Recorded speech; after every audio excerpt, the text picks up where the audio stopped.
I'm sure a lot of you guys remember the old ceremonial hunting tradition of eating the heart out of the first animal you kill. Meat from those organs are among the most nutrient-rich foods on the planet. You can get those same benefits your ancestors craved via convenient daily capsules from Heart and Soil. Find out more at heartandsoil.co. And remember, use code MeatEater for 10% off your purchase.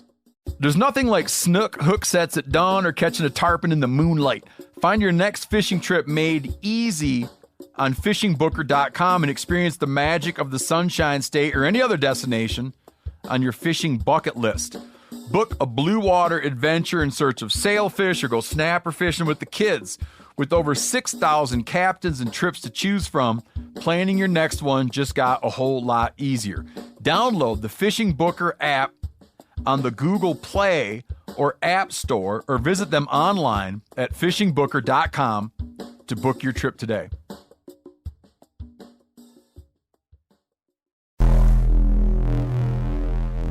Welcome to the Wired to Hunt podcast, your home for deer hunting news, stories, and strategies. And now, your host, Mark Kenyon. Welcome to the Wired to Hunt podcast. I'm your host, Mark Kenyon, and this is episode number 346. And today in the show, I am joined by Arkansas hunter, content creator, and modern mountain man philosopher Clay Newcomb to discuss southern deer, Canadian bucks, and bears. All right, welcome to the Wired Hunt podcast, brought to you by Onyx.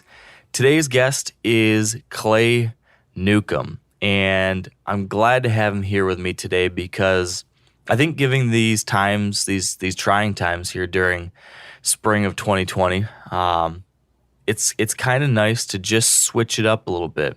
While there's something to be said about normalcy, there's also something to being said for taking your mind off of some of the more negative things around you. And I think our conversation today can help us do that. Man, I just want you all to know before we get into it, though, that I am thinking about all of you, praying for you, hoping the very best for you and your family. I hope you're healthy. I hope you're able to keep the bills paid, keep food on the table. You as a community mean a ton to me, and I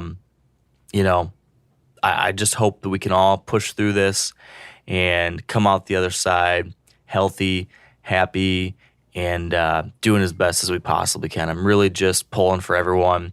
Stick with it. I believe in you, whatever struggle you might be going through right now.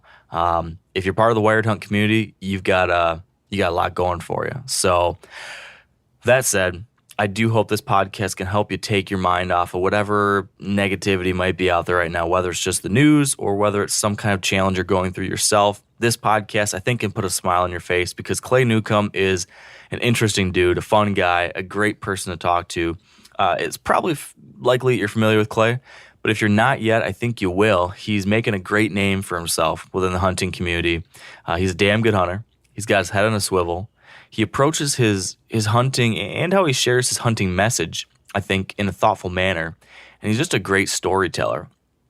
So from my perspective, those are good traits for a human being and maybe even better for a podcast guest. So Clay lives down in the mountains of Arkansas, where he's an avid hunter of all sorts of species. He chases coons with hounds, he hunts squirrels in the back of a mule, and he's, of course, hunting turkeys and deer and bears all across the country. He's a very serious avid deer hunter, but maybe even more so when it comes to bears. He is the owner of Bear Hunting Magazine. He's the host of the Bear Hunting Magazine podcast. He's the creator of the Bear Horizon YouTube series. And he's also the subject of a terrific new film put together by our friends over at First Light, documenting Clay's unique hunting lifestyle and philosophies. And in that film, a friend of Clay's describes him as a cross between Robert Frost, Aldo Leopold, and Andy Griffith. So, I mean, how can you not want to chat with a guy with that kind of lead up? So that's exactly what I got to do. I enjoyed it. I think you will. It was everything I was hoping it might be. We discussed Clay's thoughts on the sacredness of hunting. We talk about the trials and tribulations of raising an outdoor family. We discuss southern deer hunting culture, southern deer hunting tactics, trophy hunting, what that is, what that isn't, all the stigma around it. We talk about chasing big bucks up in Canada, some of the trips he's done up into the Great White North. We discuss the appeal of bear hunting, Clay's pitch to all of us to why we should give bear hunting a shot. We discuss eating bears and just a whole lot more. This one was a fun change of pace, like I said. I think you're going to enjoy it. I can't wait for you to give it a listen. So without further ado, I hope you're well, stay safe, and let's get into my chat with Clay Newcomb. All right, with me on the other side of the line today, I've got Clay Newcomb. Welcome to the show, Clay. Hey, Mark. Appreciate you making the time to do this. I've been kind of keeping tabs on the stuff you've been putting out there on the web for a number of years now, and have enjoyed what I've seen, but we haven't really got to spend much time chatting, not in person this time, but getting to have a longer conversation. So I'm glad we can finally do this. Yeah, my pleasure, man. We bumped into each other at ATA. I don't know if you remember that, but just for a brief handshake. But that's about it. And it's good to finally connect with you for sure. It's funny that in this kind of digital world we live in, you can almost feel like you know someone just by watching their stuff or listening to their podcast or reading their things or following them on social media. And then when you bump into each other in person that one time, it's like, oh, hey, how you doing? And you think you're old friends. I have that happen to ATA all the time. You see someone and you're chatting for a while, and then all of a sudden you realize, oh, you know what? I don't think we've ever met in person. That's a weird thing these days. But yes. But I got to thinking about you recently. You've been on my list of folks that I should talk to for a while, but I was reminded to reach out to you recently because of that very cool film that our buddies over at First Light produced, talking about your story. And I think I'm right about this. It was the boys at Captured Creative that did all that, right? Yes. So Jordan Riley came down along with Ford Van Fossen. Ford works for First Light. Yeah. And they were here in Arkansas for, I think, 4 days in February of 2019. So it was over a year ago that they shot that. And it was really fun having them here, and shooting the video was just, it was a lot of fun. And I didn't really know what to expect from that film because they came down at kind of a time when not a lot was going on. Late February here, our deer seasons are still going on. Our squirrel seasons, our coon seasons, which that's all stuff that I'm doing. And they kind of just said, well, that's what we want to do. And so I was super pleased with the film. I mean, Jordan and those guys, they'd have a hard time not making anybody look good. So I got to give them a lot of credit for telling the story. But I was, and my family was as well. My wife was. We were thrilled that they kind of captured what they did in the sense of the balance and families. And I talked about a lot of stuff that wasn't on the film. And so and how these films are made, or maybe people do, maybe they don't. But I mean, there's a lot of content that's captured, and really very little that's used. Yeah. And so I was thrilled with the way it turned out, and it's been really fun. So, I got to tell you, you and I are in a similar boat, and so I know, you must be not quite as eloquent and intelligent and as good of a hunter as they make you look in that film. Because I say that because Capture Creative produced and edited my show Back 40, and I'm not as eloquent or good a hunter as they make me look. Those guys are really good at what they do. So I do know that there's a little bit of movie magic there, but the essence, the foundation's got to be true. So that points to you being a very interesting individual based off of that film, Clay. It was well done, and you obviously have a great outdoor lifestyle that you've developed for yourself and your family. And that really intrigued me to learn more about that. And something I've heard you talk about, and a couple different places, is about this idea of the sacredness of the pursuit, I think is a way maybe you would put it. Can you just speak to me about why you feel that way about hunting and this lifestyle you've cultivated for yourself? Why do you think about it in terms like that? I had a guy, I was talking to a guy last week from East Tennessee, and I was talking to him about why that we were talking about this old man, this old Tennessee mountain hunter, and we had just interviewed him. And I went back. So it was a younger man and me and this older man. When me and the younger man came back, I said, why was that important that we just talked to this old guy that to us had lived an extraordinary life as a mountain hunter in East Tennessee?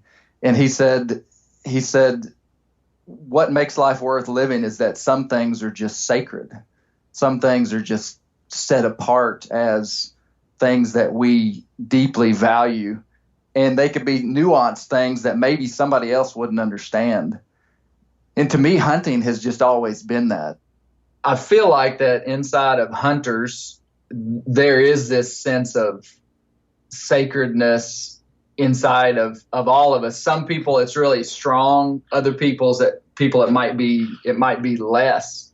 But it just reflects our value system. I was sitting with we interviewed an old Tennessee mountain bear hunter a couple of months ago. And it was two guys. It was me and another guy interviewing this old guy. And we talked to this guy, and he'd really lived an extraordinary life, just hunting the mountains. To him, it was just a normal life. And to his peers, it was just a normal life. But to us, he was talking about the old days and the way they hunted, and it was extraordinary. And I asked my buddy, I said, why, after the fact, Mark, I asked him, I said, why was that valuable, what we just did and what we learned from this guy? Because he didn't teach us anything. I mean, he didn't teach us something that we didn't know about bear hunting. And my buddy Tracy said, some things are just sacred, and that sacredness is what makes life worth living. And it was so simple. And the way that he said it, it was just like, yeah, what that man's life and what he did in the mountains, because of what I value, is sacred to me, to honor that. And basically what we regard as sacred reflects our value system. And I know that ever since I was a kid, I mean, there's been nothing in my life that held the same place as hunting. And as you would know, and as we would know as hunters, that's not just killing, but it's the lifestyle, it's the culture, it's the people. Hunting is really a whole lot more about people than we give it credit for. Yeah. I mean, without peers, without those deep human relationships, hunting actually loses a lot of value. And even when you go back to the foundations of hunting is about provision for family. At the very core essence of what it means for a person to go out and harvest protein and bring it back is about this provision. It's about this relationship. It's about people. And that's what I keep going back to. I mean, I'm really interested in hunting culture and how hunting has shaped our culture and really how hunting shapes people. And I think, like, on a personal journey, that's what I am interested in, is how has hunting shaped my life? Because it has in deep ways that are hard to even communicate about sometimes. But on a very practical level, like actually pursuing wild game, that challenge is so primitive, so innate to human nature, that to do that in 2020 in a modern, urbanized, civilized society is just such a rare human privilege that I think we have this window, this gateway back into really who we are as humans. And I think that makes us different. I think that makes us, inside of modern society, being functional, normal humans, it makes us something different. And I think it makes us better humans. I think it makes me a better worker. I think it makes me a better husband. I think it makes me a better father if it's handled right. I mean, obviously, anything that we're passionate about can be blown out of proportion and actually messes up our life in anything. But if it's handled right, I think that that passion and things that we value, which in our case is hunting, makes us better people. So how do you pass along this value system or this sense of sacredness that you have for wild places and wildlife and the way that these experiences have shaped you and made you a better person? How do you personally go about trying to pass that on to your family, to your children? Because I've got a young family. I have a 2-year-old and a 2-month-old now. This is something I'm thinking about a lot these days. How's that part of your life? Because it seems like family is a very important thing for you. Yeah, that's a fantastic question. And I think that's the answer that really the whole hunting community is looking for. And, I think that more than we could ever teach our kids, and this would be with any kind of value system in our life, really they become some reflection of who we are. So to me, the best way that I have transferred, a love for the outdoors and hunting to my children has just been them observing my life and being actively involved in it very purposefully. But I guess what I'm trying to say is more than what we teach them, it's who we are that influences them. And it has come, my kids, Mark, I'm 40 years old. We started having kids when we were pretty young. My oldest daughter's 18. So I've got an 18-year-old, 16-year-old, 14-year-old, and a 12-year-old. And all of them have been involved in hunting. My oldest is not as interested anymore, but the 3 younger are very interested in hunting. And I have made a diligent effort over the years to include them in almost everything I possibly could. I mean, I drug them around when my other buddies weren't dragging around their kids. And I think that's to be noted is there is a sacrifice for anything, But at the same time, I've always had plenty of time for hunting myself and taking it serious. The idea is that if you took a kid, it would be less serious or you might be less successful. And I've always been very focused on success in terms of bagging game. I really have. But I've also been very focused on giving them the most possible exposure that they could. And so I think they got to see authenticity inside the parents and really see their heart and their true, genuine love and passion and respect. But they also have to be given the opportunity. And it goes back to even beyond a relationship in the hunting world. If your kids don't like being around you because you're a jerk, they're not going to probably want to be around you when you're hunting and have a good time. You know what I mean? Yeah. Oh, yeah. And I think that's where some people miss it is their kids get up 12, 14, and they all of a sudden realize they need to get them involved in hunting. And a lot of the groundwork hadn't been done.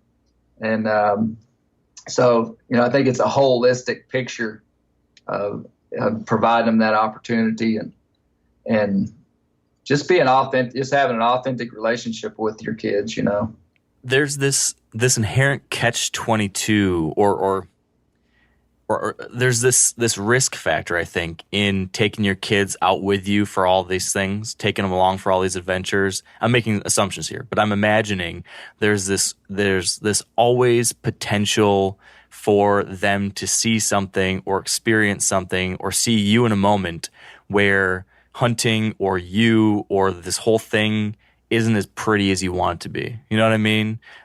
Something went wrong or where you made a mistake or where, it could be any number of things. But is there any moment like that or any mistake made or regret you have when you look back at your 18 years as a father, taking your children out there with you, that you wish, man, I wish I could have taken that back, or I wish they hadn't seen that, or is it all for a reason? Did it all work out okay? Man, I've certainly made some mistakes. Mark, my father, and I have no problem talking about this because he's heard me say it before, but my father, I call it the Gary Newcomb School of Hunting Hard Knocks. There were 3 brothers, and I was the only one that passed. My 2 brothers are not big hunters. They're great guys, and I love them. They're not big hunters. They like to do some fishing and stuff. And my dad was just a little bit too probably hard on us. And it wasn't because he was a jerk. It was just because his hunting time was so limited that when he hunted, he had to be super serious about it. And so I could have been burned from hunting because I had some really negative experiences as a kid. First time I ever deer hunted, Mark, I was actually bow hunting. I was in the 4th grade. I could pull the weight limit. And my dad took me out, put me up in a tree stand, hour before dark. And I was scared to death. And actually, cried, as a 4th grader. And it was a very traumatic experience for me as a 9-year-old. And I think a lot of, and my dad got upset with me. And that could have pushed me away. And luckily, I just kind of had a fire for it, and it didn't quite extinguish it. But so I grew up with this idea that, hey, you could hurt these kids if you're not careful. So it's this fine line between making it enjoyable, but also not taking away the challenge. And I think the trend of parenthood right now is to take away the challenge and difficulty out of your kid's life and make them happy. And that trend is not sustainable for making good humans. But also a father, a parent has to have a sense of where that individual child is at, how much challenge they can take and they want to take for the maturity level that they have, and building a hunt for them, So, there's been lots of times we used to buy snacks and drinks and, kind of make it easy. But at the same time, we might have had the challenge of walking a long way or staying out in the rain. And I made that honorable. My son, who's 14 now, his name is Bear. When he was 6, I believe he was 6 years old, I decided to take him with me on the first day of Arkansas bear season and let him sit in a tree stand with me. We got in the stand and we sat for 6 hours in a lock-on tree stand. He was right beside me, had him strapped in. And it started to rain about 3 hours before dark, and it rained until dark. And he toughed it out. And we made that so honorable to him that to this day he grins when my dad or James Lawrence, the guy that we were hunting with as well, talks about how he struggled through that as a little kid. And so we made the struggle honorable, Yeah, that's great.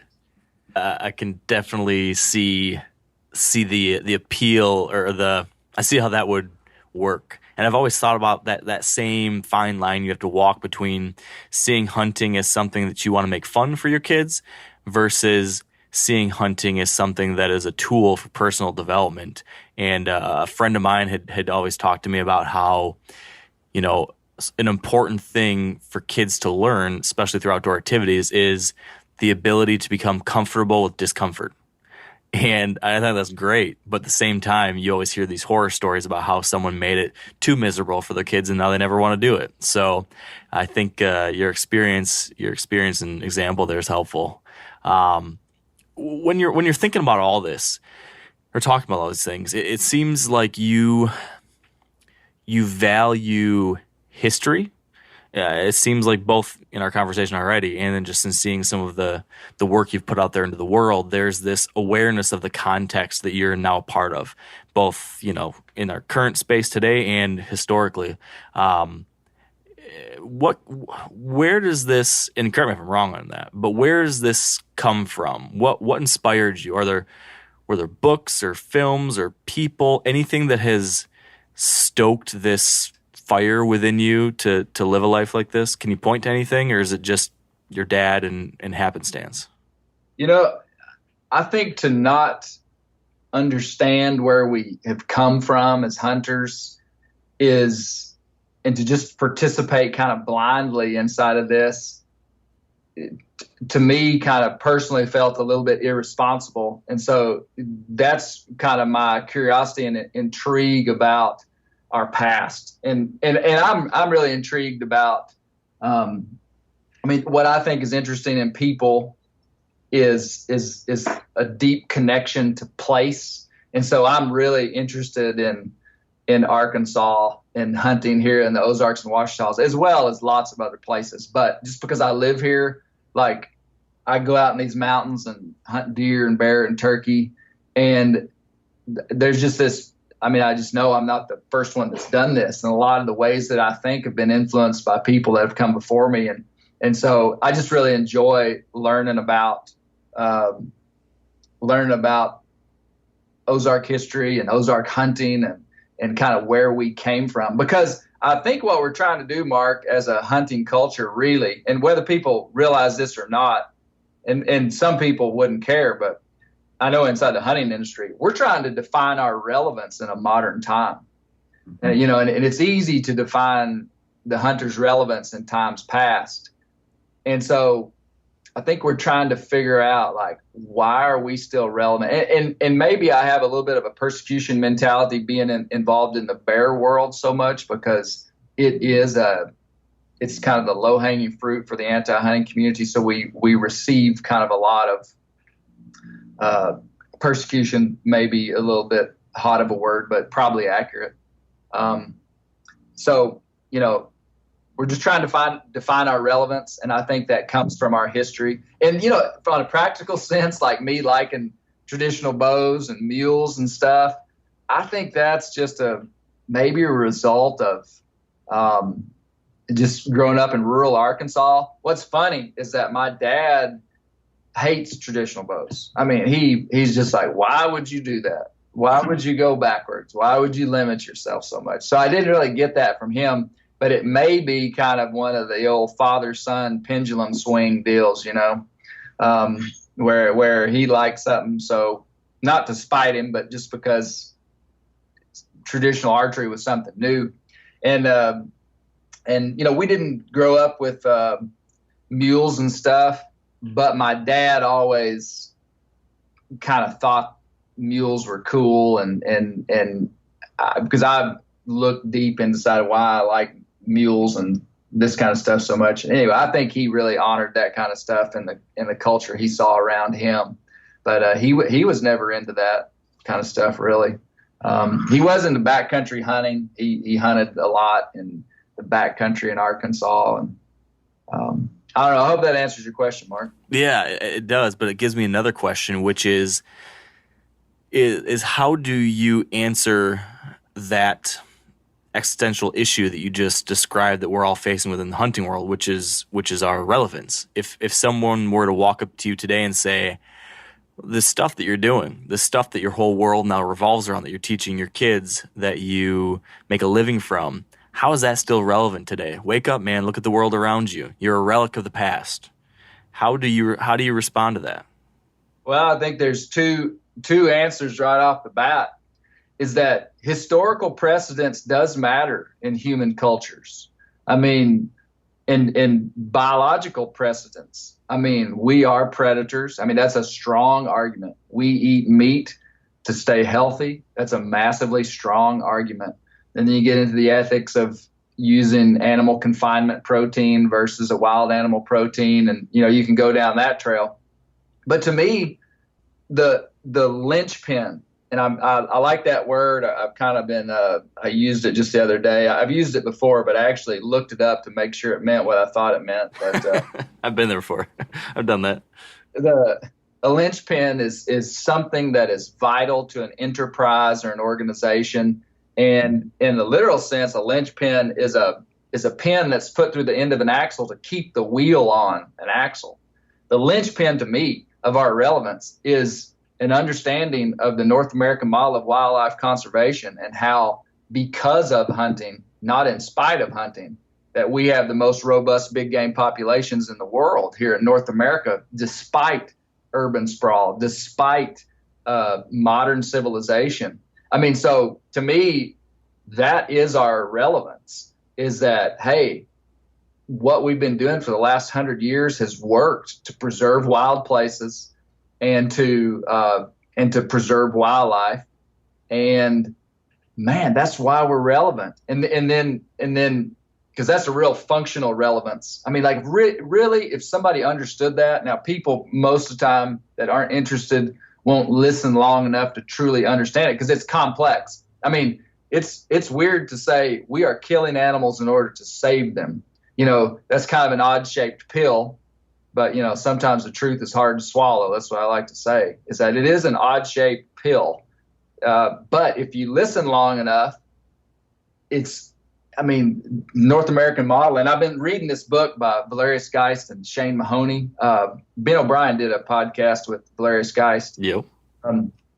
Incredible book. And as far as I know, it's the first and most robust piece of literature that specs out all the parts of the North American model. And so that's kind of fresh on my mind. But that's our relevance, is that it's working to save wild places and animals and to feed people healthy organic protein like we've been eating for the last bazillion years.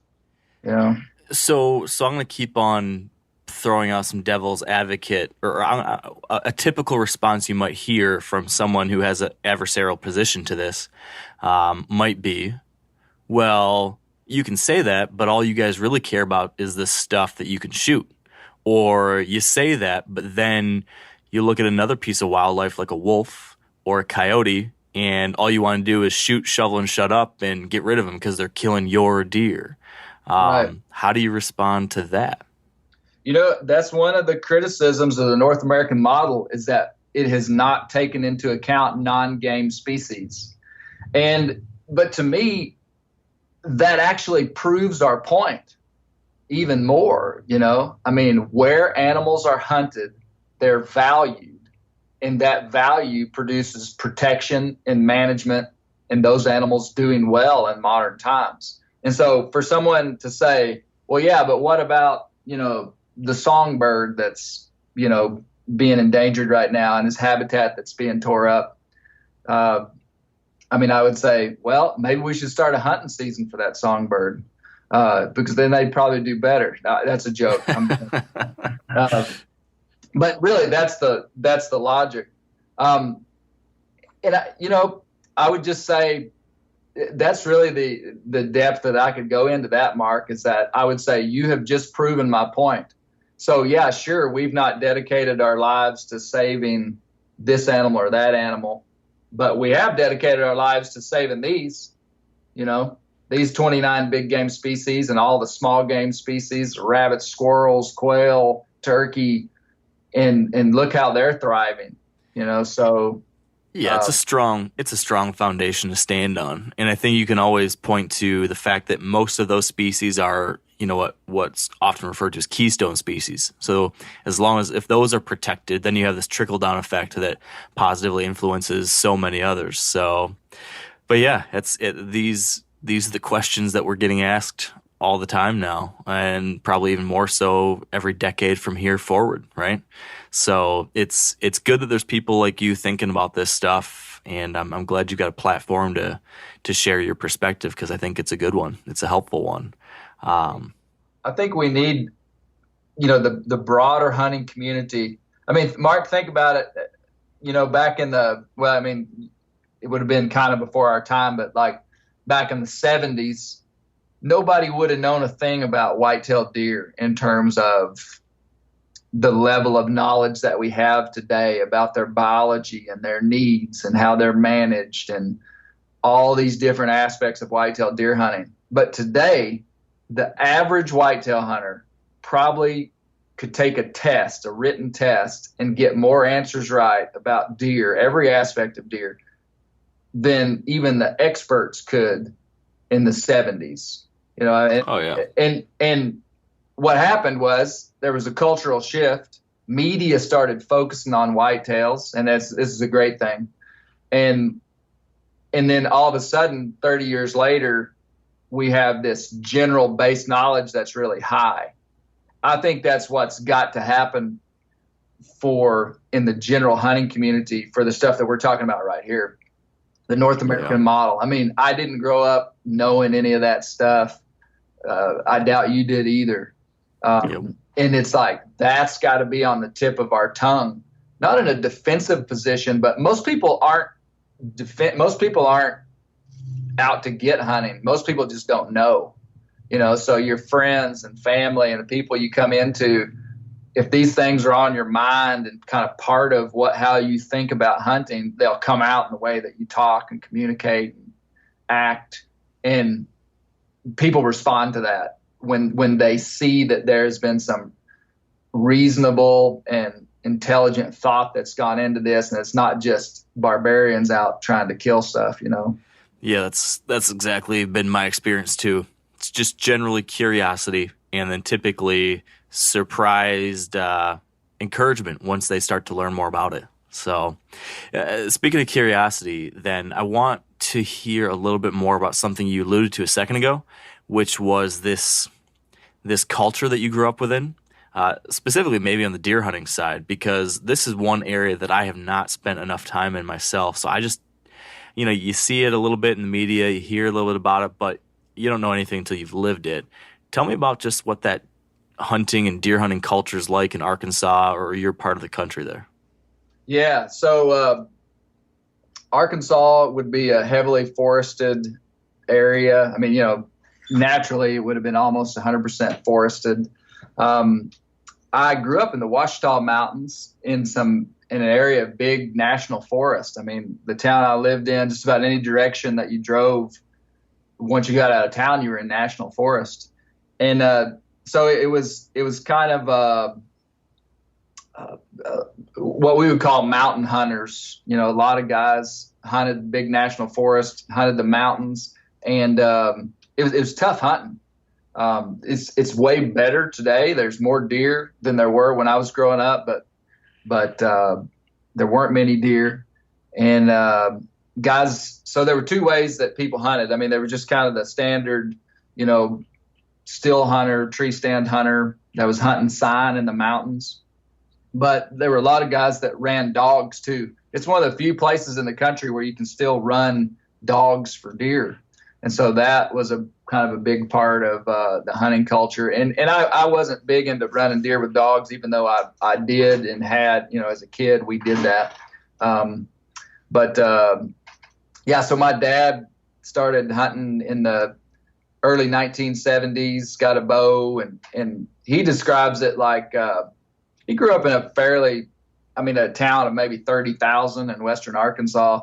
And to his knowledge, there was just nobody consistently killing whitetail deer with a bow in the early 70s around there. A few guys had done it, and they kind of became the go-to knowledge base, but they really didn't do it consistently.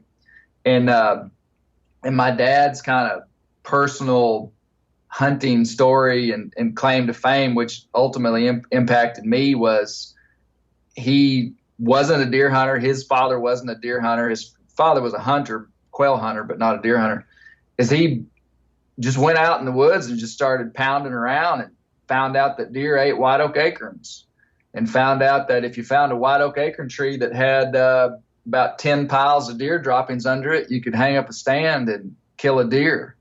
And he started consistently killing deer with his bow, and he just loved it. He just loved it, and he still does to this day.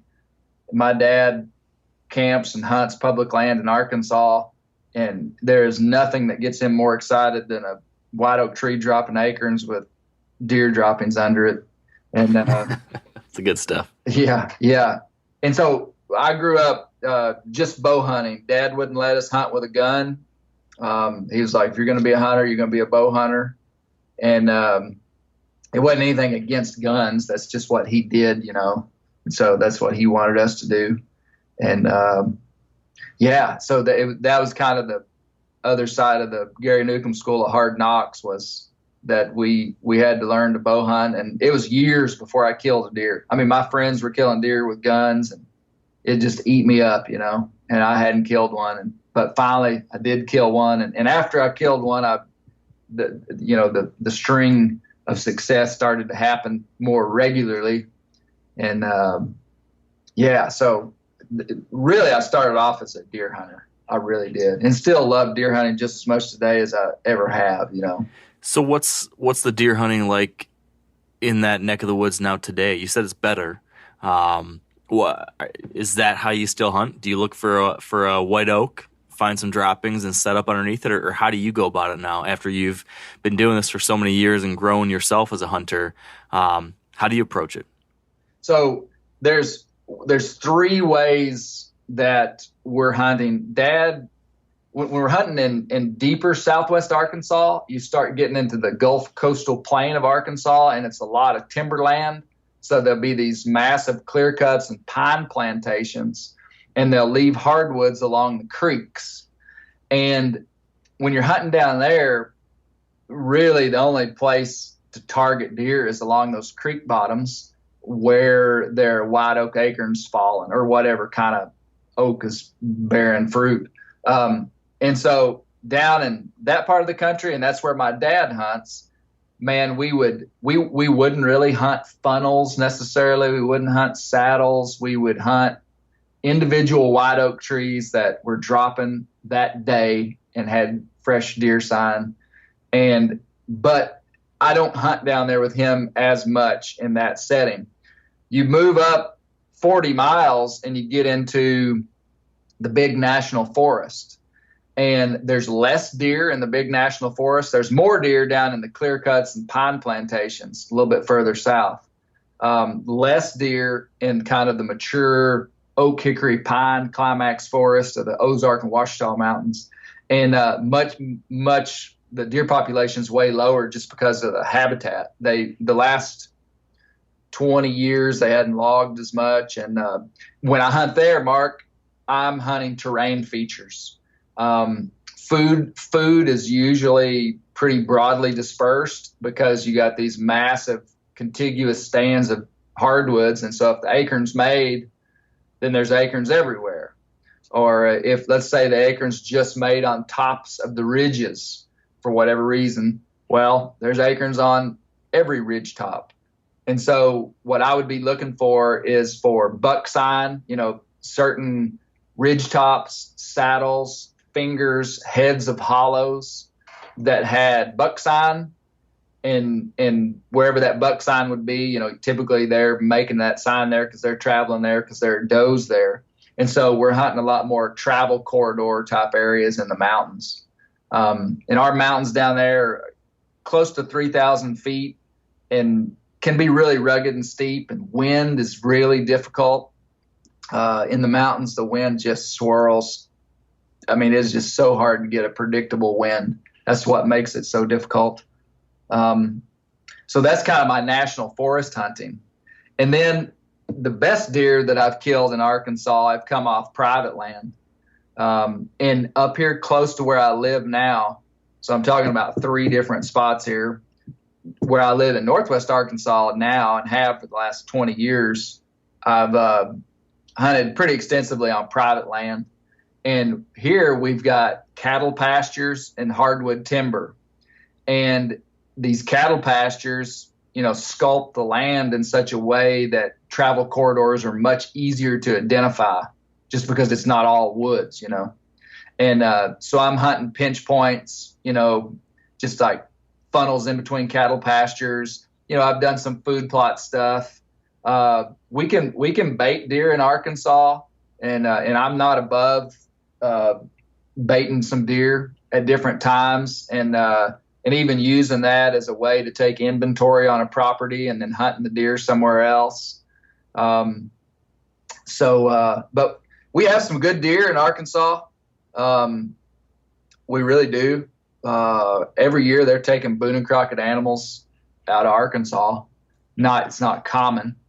What kind of goals do you have when it comes to deer hunting there? Because I know I've seen you do some hunting up much farther north in Canada with a pretty discerning eye as to what you're going to shoot. What's your mindset down at home? Are you just filling the freezer with the first thing you see, or do you hold out for something else? What's that for you? So in about 2005, it was 2004, I had a goal to just kill a 3.5-year-old buck or older in the Ozarks with my bow every year. That was my goal. I didn't care what it looked like, just if I judged it to be 3.5. And, the buzzword these days is 4.5, as we all know, all good deer hunters know now. But back then it was 4.5. And I maintained that goal for 10 years and did that probably 7 or 8 of the 10 years. And now I might even be, I don't know if I'm more picky or less picky, because I cherry pick where I want stuff to happen. Down in the national forest where I've targeted the last 5 years, I am just after a mature animal. And sometimes those deer don't have big racks. And I'm trying to kill a deer down in the national forest. Up here at home, I'm probably looking for a Pope and Young class type deer. That would get me pretty excited. I'd spend my season and hunt him like he was a Boone and Crockett if he had 125 inches of antler. Every couple of years, I'll get a really nice deer on camera. Couple of years I've had, in 20 years, once I killed a 169 inch deer here close to my house in 2007. And one time I was hunting a deer that my neighbor ended up killing that ended up scoring in the 180s. But in 20 years, those are the two big ones. Most years I'm hunting 120 inch deer. Yeah, sounds like here in Michigan, that's your typical deer that might reach maturity is going to be somewhere in that ballpark. Now, a lot of you guys are familiar with the old hunting tradition of eating, some organ, the heart or a chunk of liver off the first animal you kill. I had that when I was a little kid, and it was a big deal. Organ meats were always prized by frontier people who knew the importance of getting a lot of different minerals and nutrients. And as often is the case, those guys were onto something, because organs are among the most nutrient-rich foods on the planet. And you can get the same benefits your ancestors craved via convenient daily capsules from Heart and Soil, made exclusively from regeneratively raised, grass-fed, and finished cattle. Heart and Soil's unique freeze-drying process means all those important nutrients are trapped in, ensuring you experience every one of the benefits of nature's superfood in a clean, convenient, taste-free capsule. Find out more at heartandsoil.co. And make sure to use code MeatEater for 10% off your purchase. That's heartandsoil.co. Use the code MeatEater. You ever get that feeling you're stuck inside staring at screens and a primal urge kicks in? You crave wide open spaces, fresh air, the chance to connect with the land? Well, maybe it's time to find your own piece of the wild. But searching for property can be a maze. That's where Land.com comes in. They got millions of listings across the country, from mountain ranches to hidden fishing holes. Their search tools are like a seasoned guide helping you narrow down what you want. Land.com isn't just about buying and selling. It's about finding a place to hunt, fish, explore, or simply sit by a campfire and listen to the crickets. So head over to Land.com today to turn one day into today, because trust me, there's nothing quite like the feeling of standing on your own piece of earth. So how do you go about, what's the switch you make when shifting from shooting anything to then trying to kill that 3.5-year-old or now the truly mature deer, whatever that is for you down in the national forest? What are the things that you started doing differently when you made that you graduated to to that new challenge for you? What has to be done different? That's a good question. I guess you just have to be okay with not being successful. I haven't killed a buck in Arkansas in at least 2 years, maybe even 3. And that to me would have been totally unacceptable, 10, 15 years ago. And I don't ever want to lose that drive to be successful, and even defining success as taking an animal. I think that's okay to do that. It's not all of what success is, but I think the older I have gotten, the easier it has become to, short-term sacrifice for long-term gain. So rather than shoot that lesser deer, I'm okay with waiting, and I'm okay with committing my season to a really difficult place on purpose, by choice, for the purpose of personal limitation, hoping that when I do kill an animal there, it's going to be really awesome. Mark, I almost had this revelation, I think it was 2 years ago, and it like startled me and made me laugh too at the same time. But so I live in Northwest Arkansas. I drive 2 hours south to probably some of the most difficult whitetail hunting there is. I mean, there's probably I know there are places that are as hard and probably harder, but not many. I mean, it's just not great hunting. And I could drive 2 hours north and be in southeast Kansas. Literally. Yeah, what are you doing? I could be in southeast Kansas in an hour and a half from my house, maybe hour 45. And we drove up to Kansas on a family trip, and I just realized how short of a drive it was to get into really some of the premier whitetail hunting in the country. And I turned to my wife and I said, I drive 2 hours the wrong direction to deer hunt. And but I love it, man. I do. I would, and see, and this is where media doesn't translate. Like one day, and I have not killed that big national forest buck. That's really become a goal that's hit me pretty hard in the last 3 or 4 years. I've dedicated most of my whitetail hunting kind of since I've been an adult to where I lived up here, which my access points up here are private land. And I've taken a lot of nice deer on private land up here. So now I'm kind of focusing on public. Like that's just where I want to kill it. And one of these days you'll see some video of me, Mark, killing a 123-inch buck, and you will have thought that I killed a Boone and Crockett by the way I was acting. And it's because of where I killed it and just the personal connection I have to that place. And that's valuable, man. That's valuable. And I think that's sort of what some of the hunting media sometimes takes away from us, or certainly has, is that you see, we all know the narrative. You see these guys killing big deer on TV, and heck, I go to Canada and shoot big deer, and it's awesome. I love it. But you see that, and that devalues, what you have access to. So I think everybody's got to take inventory of really what they have access to and challenge themselves on that, however they see fit, that makes them a better hunter and just satisfies them, Yeah, I can 100% relate to what you're saying there. Something I'm kind of curious, though, about just better understanding how you think about this stuff is this whole idea of quote-unquote trophy hunting. Because this is something that I think about a lot for myself, too, because I self-impose different goals on my hunting, and I am quite particular about what deer I'm going to choose to shoot or not.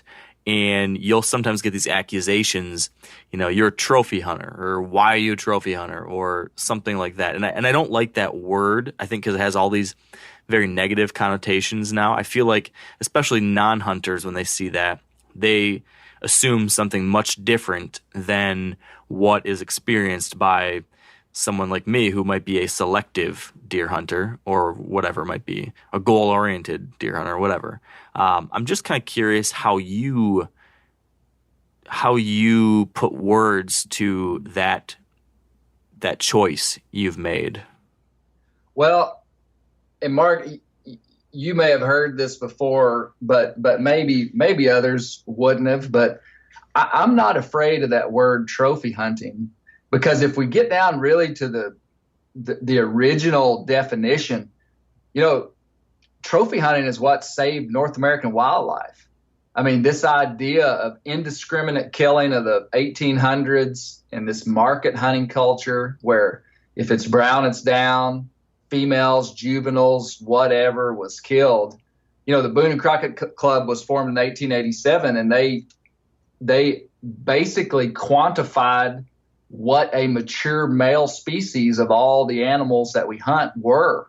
And they assigned value to the attributes of antlers and skull size that were that of a mature male species of that animal.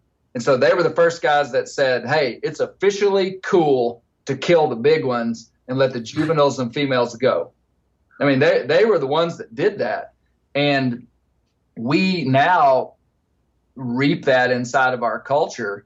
And obviously that has been taken out of context, and the pendulum has been swung really far in certain scenarios in hunting. And it's real easy to smear somebody that goes someplace and takes big animals.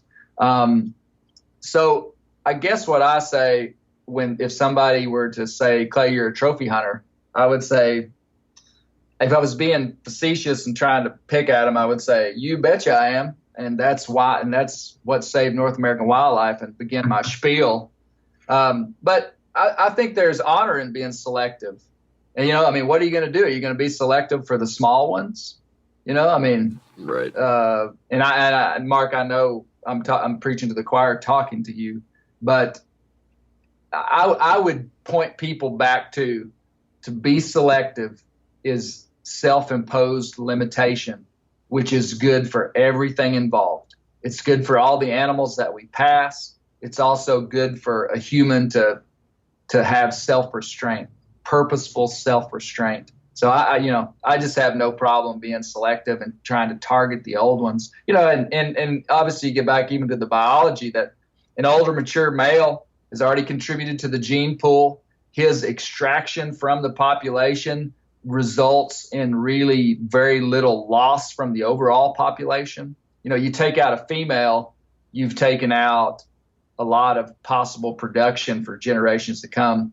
And I know we're not talking about shooting bucks or does, and in most deer numbers, we're trying to reduce herd numbers, so that's irrelevant. But with bears, that's really relevant. People are like, well, why are you shooting the old one? And it really makes sense if you can talk someone through it, you know, without sounding like a jerk. Yeah, I heard you say something in one of your videos where you said something along the lines of, someone will call it trophy hunting. I'm going to call it being a conservation-informed hunter. And I liked that. I think that speaks to that context that is important to understand when it comes to these decisions. And many times people don't see it, but there is thought, and there is regulation, and there is conservation and science behind a lot of this that leads to a greater good in the long run too, let alone the individual accomplishment or growth that you can take from that experience too. So I hear you on all fronts. Speaking of trophy hunting though, or big deer, I know you also head up to Canada. You do this, I don't know how long you've been doing it, but it seems like for some number of years now you've been heading up to Canada. I know Manitoba for sure, maybe Saskatchewan. Tell me about that a little bit, because I've always, a lot of people dream of doing the Canadian deer hunting thing, but you've lived it. Is it everything that we imagine it might be? You know, okay, so I've hunted Manitoba for whitetails the last 3 years. So that's been my experience with it. It's kind of a complex question. Manitoba, about 10 years ago, experienced a pretty dramatic loss in deer numbers just because of multiple really tough winters. So their population is in recovery right now and is really just now getting back up to really good numbers. Manitoba has not been the target place for big whitetails. Typically Saskatchewan and Alberta are. That's what you hear about. And that is primarily because you can hunt deer over bait in Alberta and Saskatchewan, and you cannot in Manitoba, which I actually like. So Manitoba has never been totally on the radar of the big game hunts, the big game, the big whitetail hunters. But Mark, man, we're going to release all our secrets, and all these camps are just going to fill up. Because of that, Manitoba hunts are pretty darn cheap. Where the Saskatchewan and Alberta hunts are in demand more because higher success rates, because you can hunt over bait. And, so the hunts are more expensive. I've taken 3 incredible deer the last 3 years in Canada. 1 with a bow, 2 with a muzzleloader, and oh man, it's one of my favorite things that I do, and it's partly because of the guy we go with. So Tom Ainsworth he was a longtime Bear Hunting Magazine advertiser, so he was a bear outfitter. He retired and sold his bear business, but still had these whitetail tags, and he has access to thousands of acres in southern Manitoba of private land, just ag country. I've never hunted Iowa, but I mean, for all general purposes, I mean, it'd kind of be like hunting Iowa. I mean, big crop country. They don't have the funnels quite like, it's kind of this big bush country, as they call it, which would be big blocks of contiguous timber, and then these big blocks of ag, and, but to go up there and think you're going to kill a Boone and Crockett animal is probably pretty far-fetched, at least where we're hunting. That being said, last year I killed a deer that was just under 160. I say it was 160 just because it's easier. I mean, it scored 159 and 7/8, something like that. Always round up in favor of the rounded deer. Up, yeah. So 160-inch deer.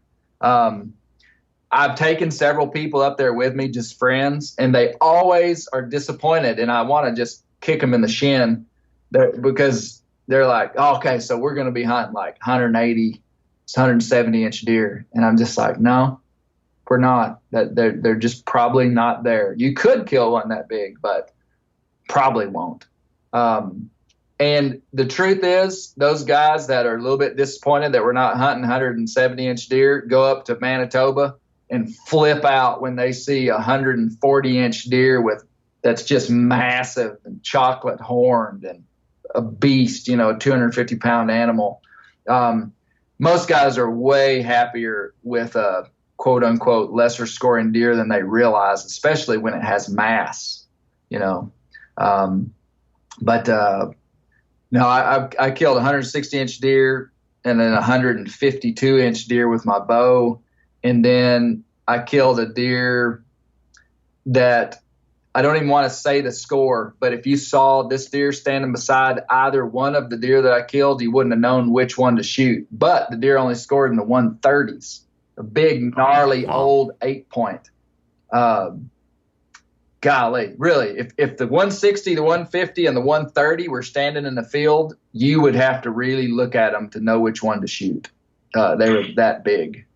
Yeah, I've seen them all, and they all are jumbo. I mean, they're dandy bucks, all 3 of them. So I certainly can understand what you're saying.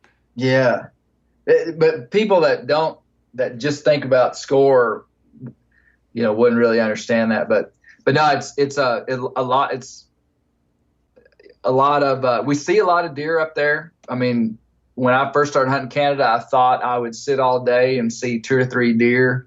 That's not been my experience. We're seeing a lot of deer every time we go, 10 to 25 deer a sit. We're not always sitting all day. Tom, the guy we hunt with, he likes to just hunt 3 or 4 hours in the morning, 3 or 4 hours in the evening. I end up usually sitting all day every time I've been up there for whatever reason. And, you can do pretty good when you do that as well. But it's kind of classic stuff, sitting in a box stand. If you're rifle hunting, I killed the bow buck out of a tree stand.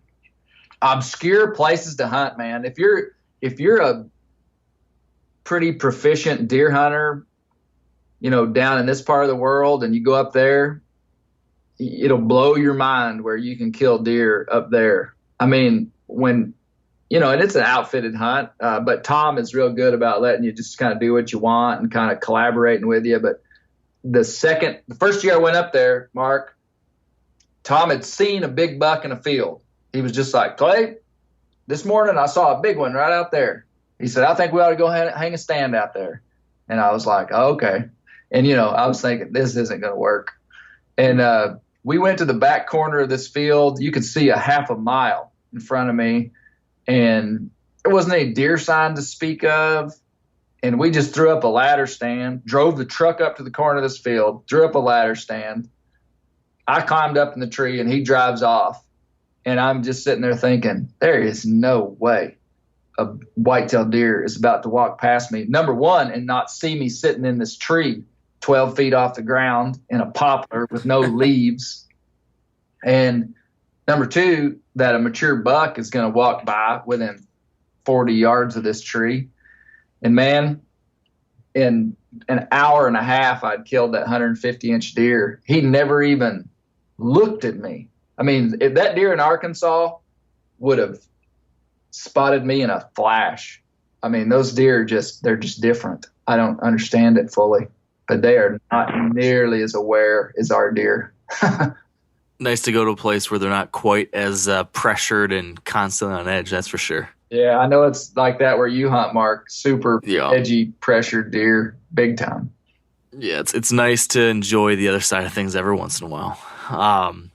You mentioned that this place that you went, Tom Ainsworth, used to be an advertiser on the bear hunting side of things, which we have to talk about too, given everything you're doing with bear hunting. And this is typically a deer hunting podcast, but I know that there's a lot of folks with aspirations of branching out and trying new things, and I too.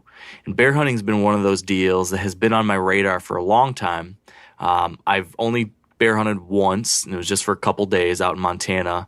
Have wanted to spend more time doing it. Had plans to possibly do it this year, but that's now in the can because of everything going on with the travel lockdowns. But bear hunting's been one of those deals that has kind of lingered in the back of my mind as something that I say I want to do, and I want to do the activity, but I have questions around if I'll want to pull the trigger once I finally get to that point.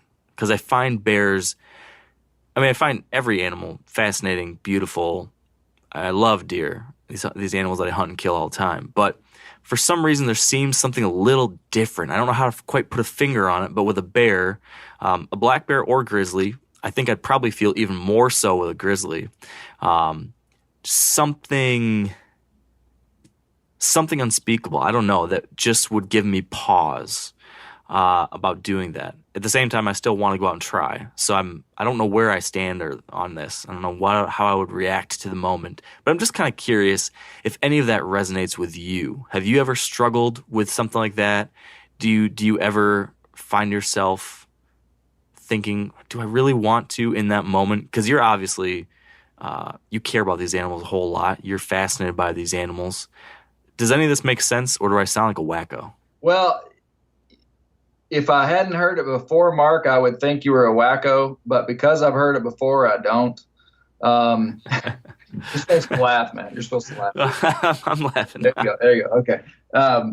No, I never had that feeling. I just haven't. And I found that some percentage of people describe bear hunting just like you did, Mark. And I don't think there's anything wrong with that. I mean, not everybody has to want to kill a deer or kill a bear, to, if they're a hunter. I get it. I get it. But I don't get it in the sense of I've never had any trouble with the idea or the action of killing a bear. I mean, every time I've ever seen a bear from the first one I ever saw, I mean, there was this deep respect. But there was also this predatory thing inside of me, just like, I would like to kill that bear and eat it. And I think that's just that spectrum inside of all of us, that everybody's just built a little bit different. But it's also what we've grown up around. I think if you were around some bear hunting and some bear hunters, like, it would probably pretty quickly begin to make sense. And then when you finally had some bear, you harvested a bear, you butchered it, you had some of that meat, really saw how good it was. Maybe understanding some of the history of bear hunting in North America puts it into context as well. All of a sudden, I think the things would start to line up, and it would become in your mind just like killing a deer, just like killing a squirrel, just like killing a turkey. And really, it's no different. I mean, in and here's the thing, I guess it's not the danger, it's just the challenge of bear hunting that we have to work with from a kind of a philosophical standpoint, is that for whatever reason, bears are easier to do with what you're talking about than something else. I mean, if I were taking you squirrel hunting, Mark, and you'd never squirrel hunted, you wouldn't be like, I mean, most likely you wouldn't have any trouble shooting a squirrel. But for whatever reason, people do have a little bit of trepidation with killing a bear. It might be genetics and part of us that, we were designed to hunt, the bigger populations of animals. No, not designed, but I mean, human cultures have lived off ungulates more than they lived off carnivores and omnivores. I mean, so even like from a evolutionary standpoint, it's almost like, like we lean towards that being a game animal. But inside the current context of black bear populations thriving in North America, inside of us now knowing how to handle bear meat so that it's safe to eat, there's like all these cards that fall into place. That it's like, oh yeah, this is the perfect animal to hunt and to kill.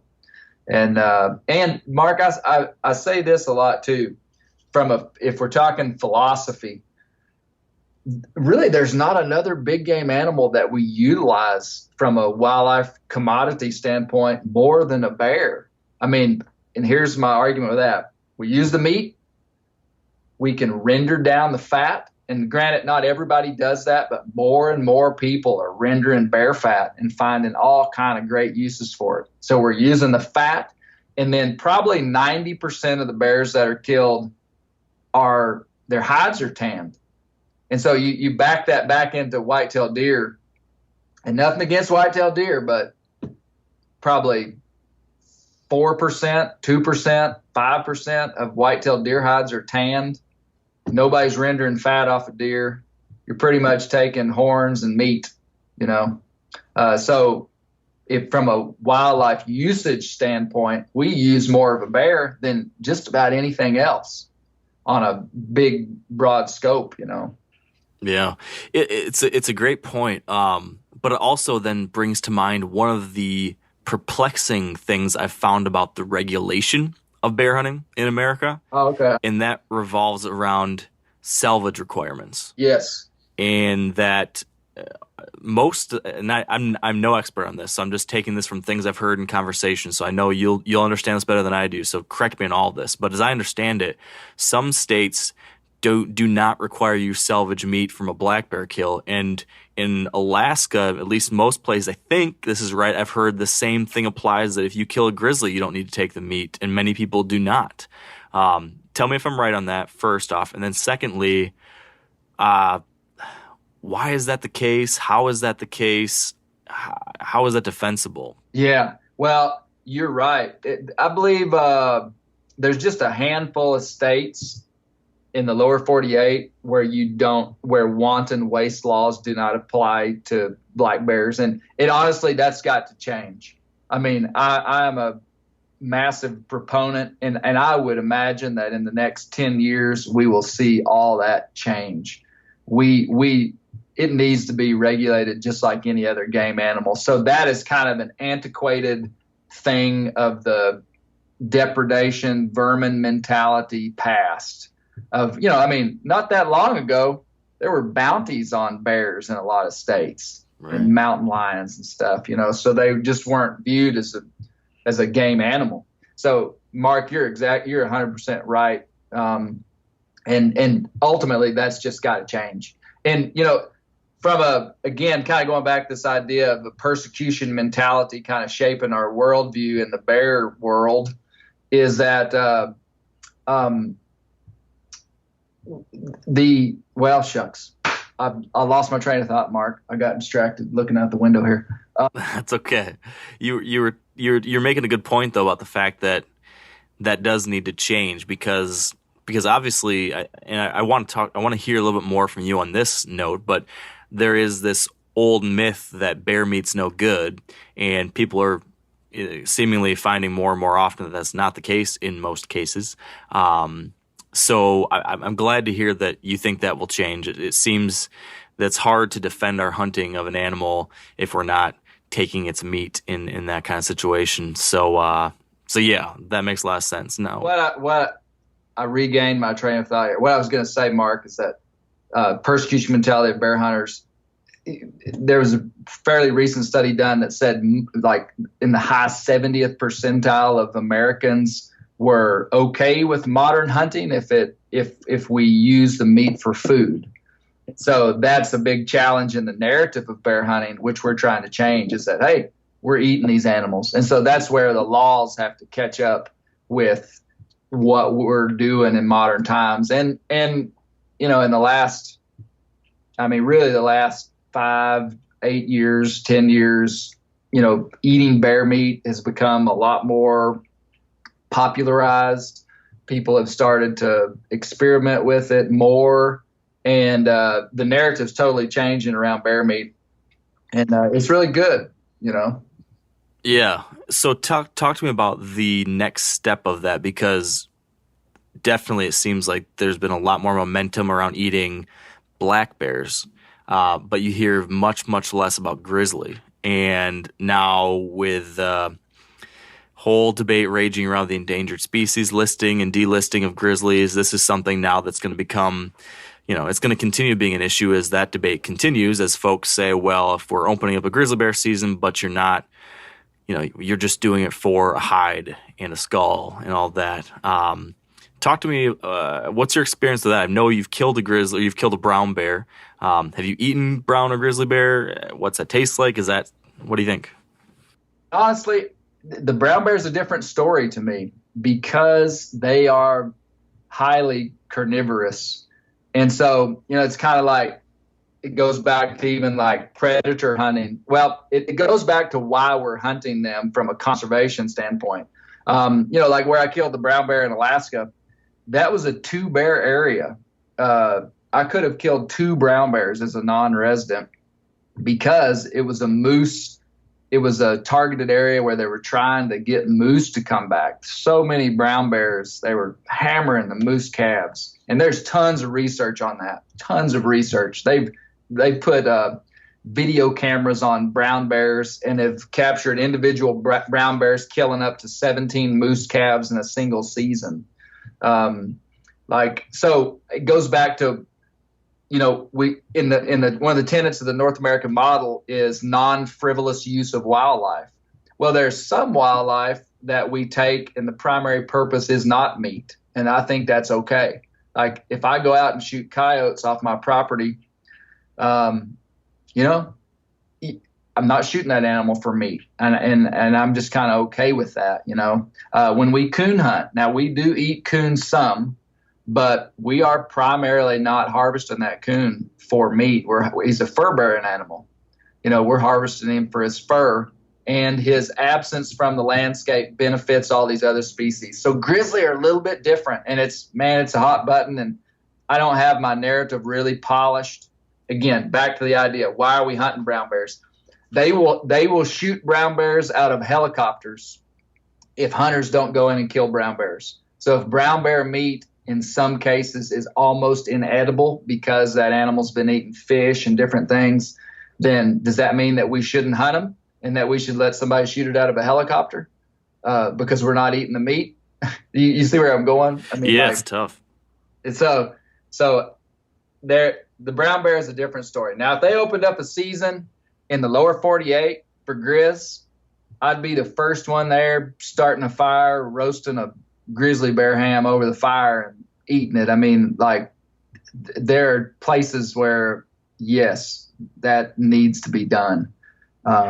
So yeah, and it sounds like those interior grizzlies taste better than those coastal bears eating the rotten fish and everything. So at least if it does get opened again, hopefully those will be some tastier critters than what you might get elsewhere. Yeah. But it's a doozy. It's definitely something that I've, you know, read a lot about and wondered about, and I don't know exactly how we're going to figure that out in the future, but I do think that, to your point, here in the lower 48 especially, that's such a sticking point that I think will we'll be ill served if we don't require salvage, because it's going to be hard to stand on. It's going to be hard to keep that stool standing upright when we talk about the conservation of these species if we're just letting that sit in the landscape. So now, a lot of you guys are familiar with the old hunting tradition of eating, some organ, the heart or a chunk of liver off the first animal you kill. I had that when I was a little kid, and it was a big deal. Organ meats were always prized by frontier people who knew the importance of getting a lot of different minerals and nutrients. And as often is the case, those guys were onto something, because organs are among the most nutrient-rich foods on the planet. And you can get the same benefits your ancestors craved via convenient daily capsules from Heart and Soil, made exclusively from regeneratively raised, grass-fed, and finished cattle. Heart and Soil's unique freeze-drying process means all those important nutrients are trapped in, ensuring you experience every one of the benefits of nature's superfood in a clean, convenient, taste-free capsule. Find out more at heartandsoil.co. And make sure to use code MeatEater for 10% off your purchase. That's heartandsoil.co. Use the code MeatEater. You ever get that feeling you're stuck inside staring at screens and a primal urge kicks in? You crave wide open spaces, fresh air, the chance to connect with the land? Well, maybe it's time to find your own piece of the wild, but searching for property can be a maze. That's where land.com comes in. They got millions of listings across the country, from mountain ranches to hidden fishing holes. Their search tools are like a seasoned guide helping you narrow down what you want. Land.com isn't just about buying and selling. It's about finding a place to hunt, fish, explore, or simply sit by a campfire and listen to the crickets. So head over to land.com today to turn one day into today, because trust me, there's nothing quite like the feeling of standing on your own piece of earth. So I don't think I did a good enough job of setting up the why to us talking about bears. Or maybe I should rephrase that. Allowing you to set up the why. I want to hear your pitch. Why should a deer hunter start to bear hunt? Why should I go bear hunting? I was hoping to go this May. It's not happening anymore. But if I was reserved about ever trying it, convinced me that black bear hunting is something worth trying. Okay. Well, to me, the spring season is very alluring, should be, for a whitetail hunter, in that you can go hunt a big game animal in the spring, and there's nothing else that you can hunt in terms of big game. Now, you can turkey hunt, but this idea that we could have this, gather some protein, have a wild adventure in a wild place at a time where you are not stealing your days away in the fall. I'm a whitetail hunter. I know how precious those days in late October and early November are. And so you can hunt a bear in the spring. Number two, the world is looking for bear hunters. I mean, whatever's happening ecologically has been highly beneficial to black bear. And there's more opportunity than there's been in a long time. I mean, new states are adopting bear seasons. Oklahoma, Kentucky. Now, Florida had a new bear season, but it's been knocked back for now. New Jersey, like, bear opportunity is expanding. Additionally, this idea that the meat is good. A lot of people I talk to that are first-time bear hunters say, I'm leery to kill a bear because I don't know if I'll like the meat. And, there's a solution to that problem is that you're just going to have to try some good bear meat and see if you like it. And I get it that if you don't like it, then you may not want to hunt a bear. But who's to say that you can't give the meat away? Or, people want bear meat. People like it. And the truth is that if it's handled correctly, you most likely will like it if you like deer meat. And to me, Mark, bears are iconic of North American wilderness. Bears live in wild places. And kind of being a whitetail hunter, a lot of times we're hunting pretty man influenced places and landscapes, and that's okay. I mean, we're hunting farm country, we're hunting close to town. Best deer I've ever killed have been close to my house. Well, when you're hunting bears, you typically are getting back into some of North America's real wilderness and real wild places, and that is alluring. That's what makes it fun. That's what makes it a challenge, because you're pitted against, or you're not pitted against it, but I mean, you're in a wild place, and that's different than deer. The whole idea of hunting a animal that could hurt you adds a new twang to hunting. Guys that have done it a long time aren't as enamored by that. It kind of just becomes normal. But I find new bear hunters oftentimes, if they're on the ground and close to a bear, I mean, they're just it's really an exhilarating experience. And then bears are just incredible animals. I mean, the biology of bears is just incredible. They're a resilient animal. They're a generalist, so they can live in so many different landscapes. There's 4 different actually up to 6 different color phases of black bear. There's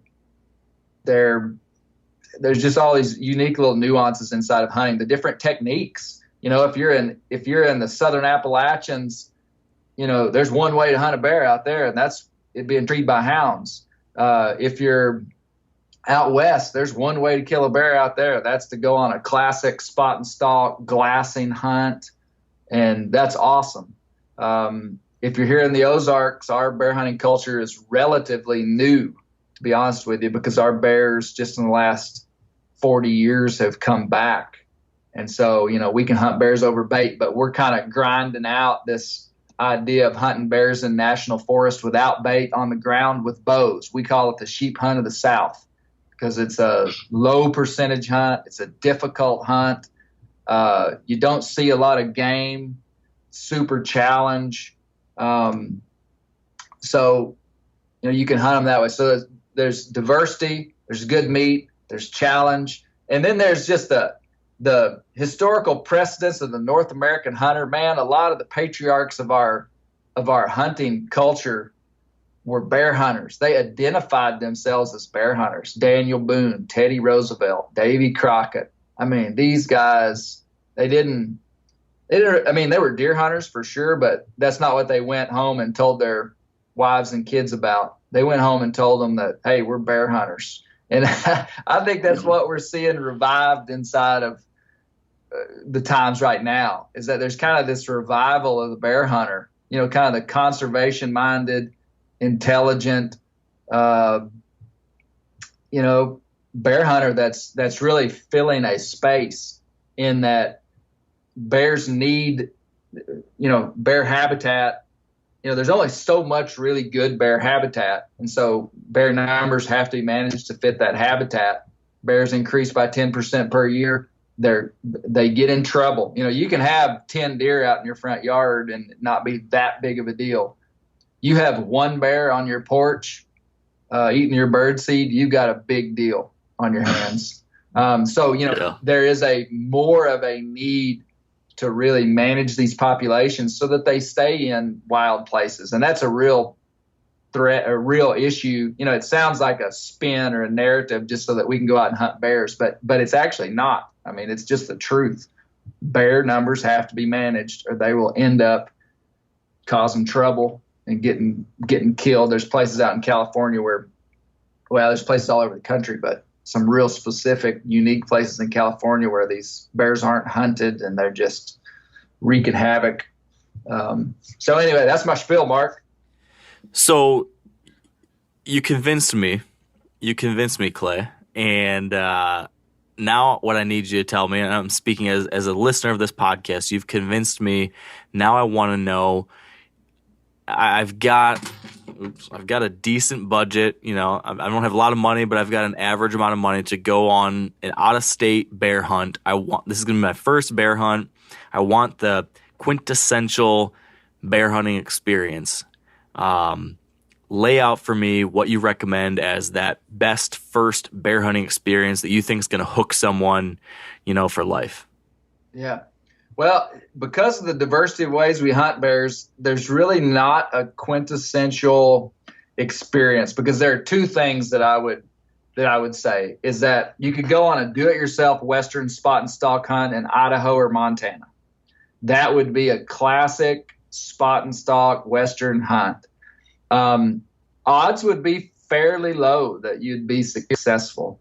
I'm not saying you couldn't go out there and do it, but the first 2 years I hunted Montana, I did not kill a bear, and I was trying to do it with a rifle, and felt like I was going in pretty informed, and it's challenging to kill one, but it's a fantastic hunt. Buy an over-the-counter tag, go out there, do a little bit of research on OnX, on Go Hunt, find some good regions.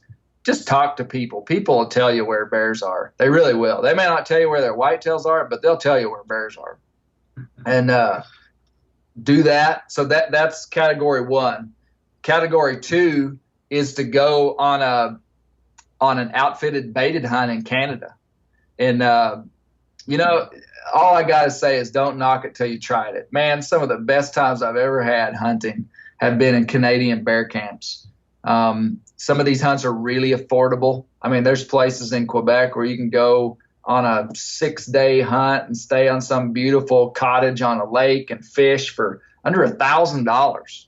It's ridiculous. Now, the bear hunting is probably not going to be as good as some of the western provinces, Manitoba, Saskatchewan, Alberta, British Columbia. Those are kind of the El Primo black bear destinations of Canada.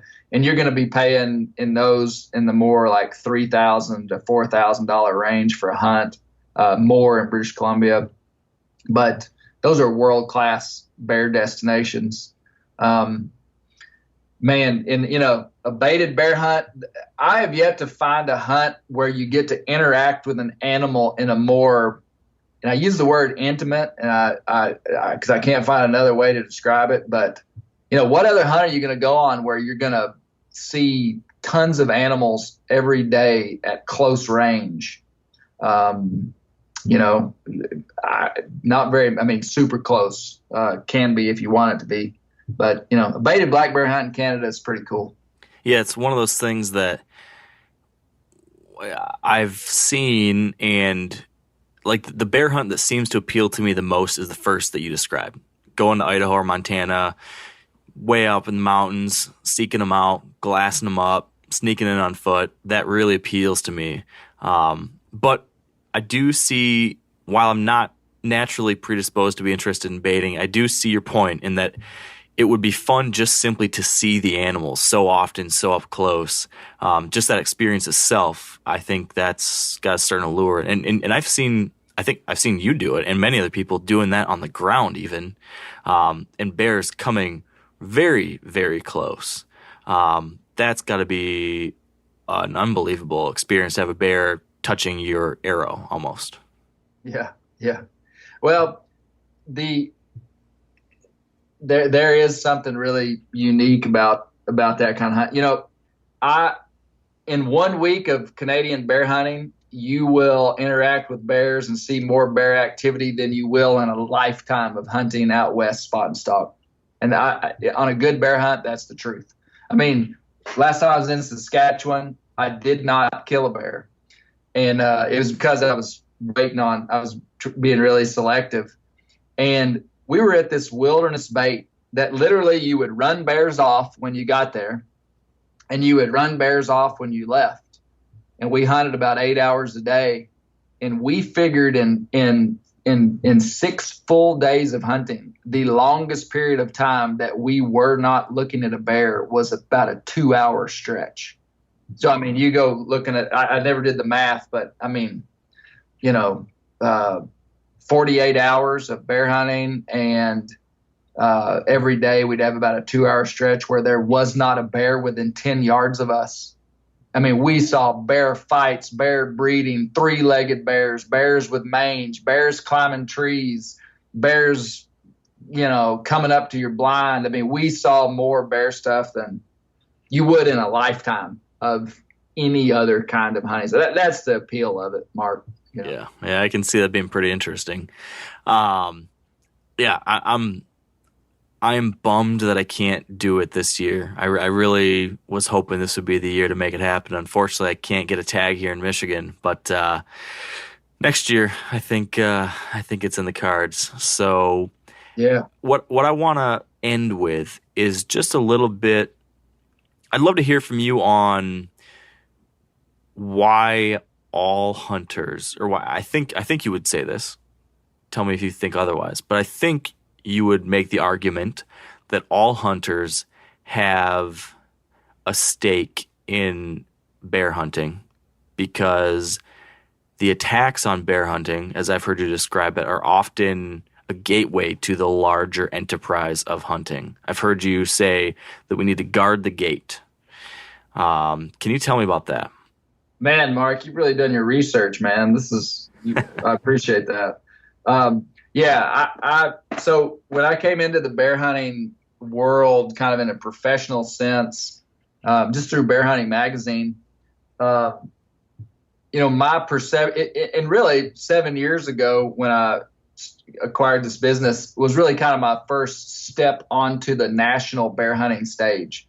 And so my eyes just kind of popped wide open when I saw what was happening in the bear world and how much true persecution, even in Michigan, Mark. Michigan Bear Hunters Association is a very well-run organization, and there wouldn't be bear hunting in Michigan if it wasn't for these guys up there that are just truly fighters, man. They're smart. They're working with legislators on a monthly basis, year round, fighting for the rights of bear hunters in Michigan. But just what, if you'd have told me that 15 years ago, I would have told you were a conspiracy theorist. Nobody's going to mess with our bear hunting. I mean, I live in rural Arkansas. We are not really persecuted here, but boy, in lots of parts of the world, of the country, they are. And so the kind of worldview that I developed, or I kind of saw develop around me, is that, let me back up. What I then perceived was that most of the hunting community that was not interested in bears, it was kind of almost like the redheaded stepchild of hunting, was this bear hunting, because it was persecuted. People were afraid to say that they killed a bear over dogs. People were ashamed to say they killed a bear over bait because they thought it was controversial, or they thought they would be persecuted for it in some way.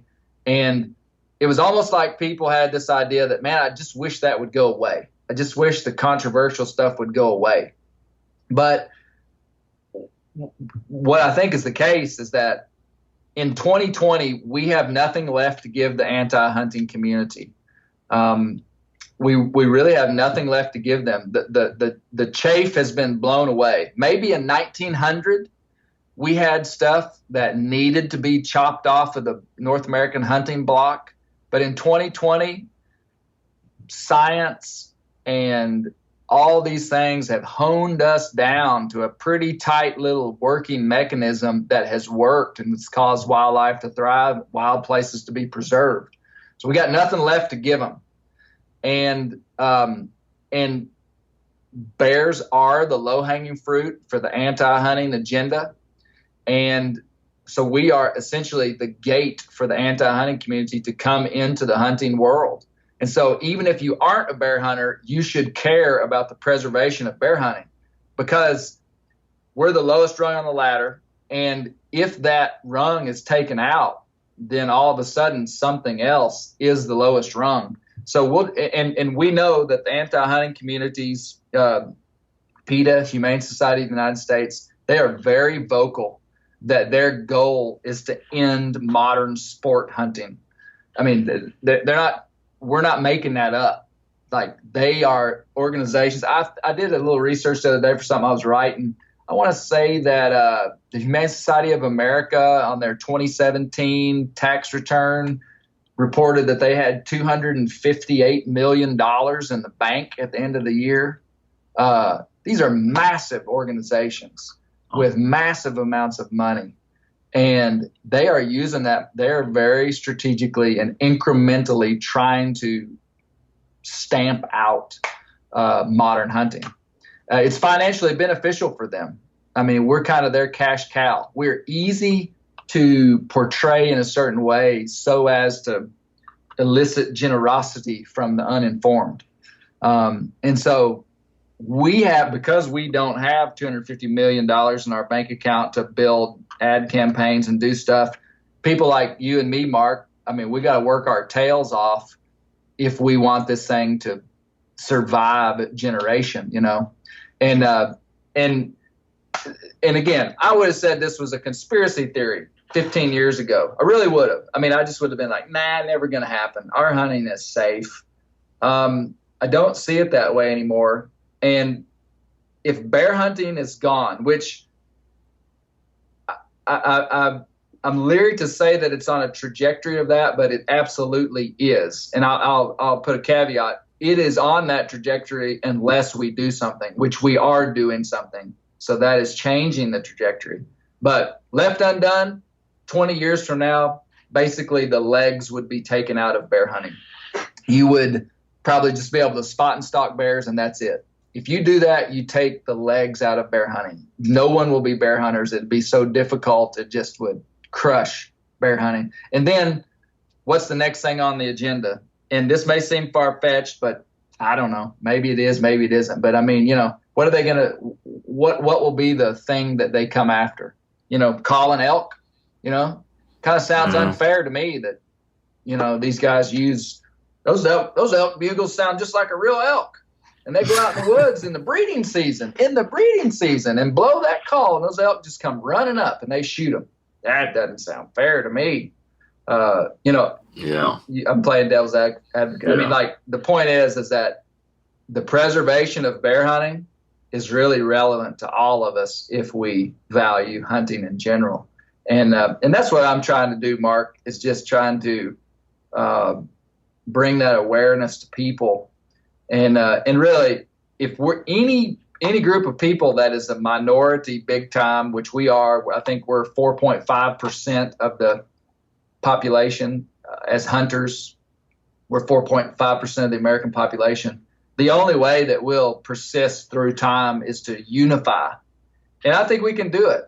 I think there's a lot of voices right now that are calling out for unification. And I mean, even inside the whitetail community, you know, it's like, hey, don't dog that guy for the way that he hunts. You know, you don't know the shoes that he walks in. You don't know how much time he has to hunt. You don't know the difficulty of where he lives. If he kills a 110-inch deer, it's awesome.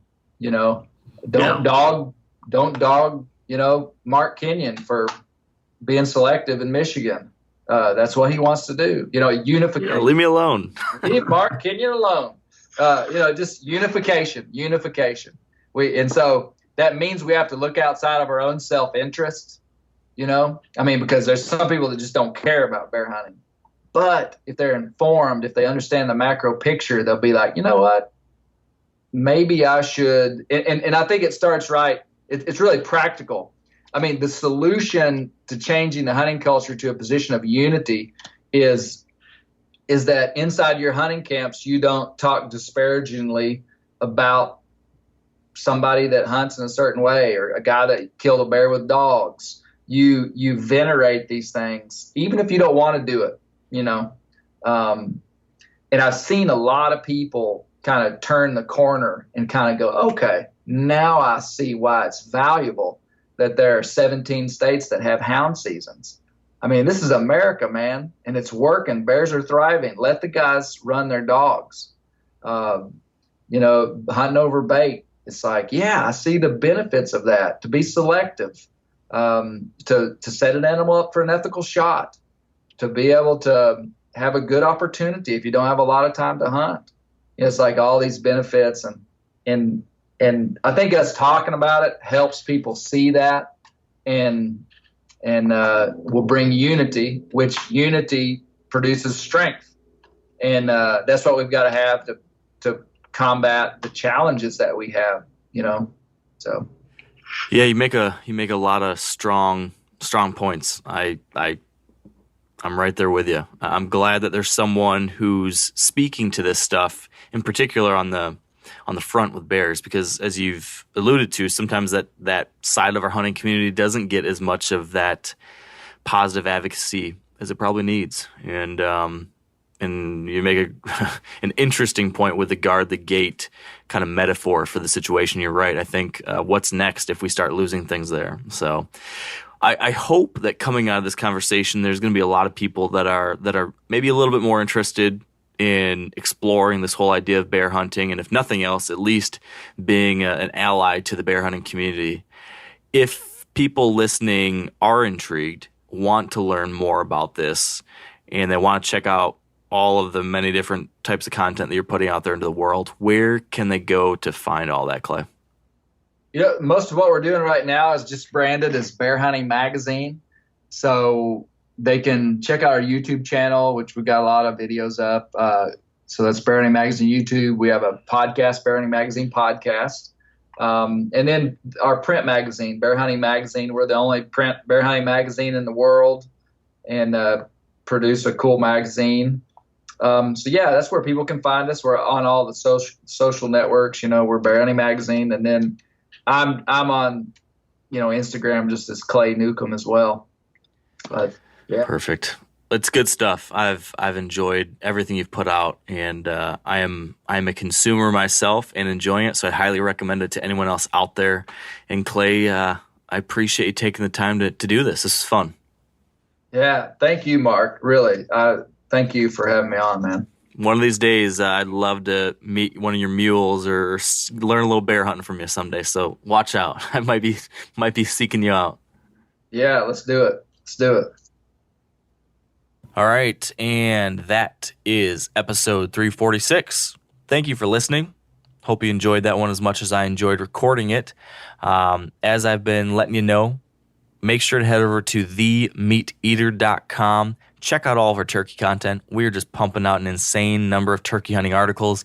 Really good stuff. I'm actually publishing 5 new articles this week, talking to all sorts of different expert turkey hunters. So if you are getting out there after some thunder chickens, you got to check this stuff out. It will help you. So with that out of the way, I'm wishing you well, keeping you all in mind. Until next time, stay wired to hunt.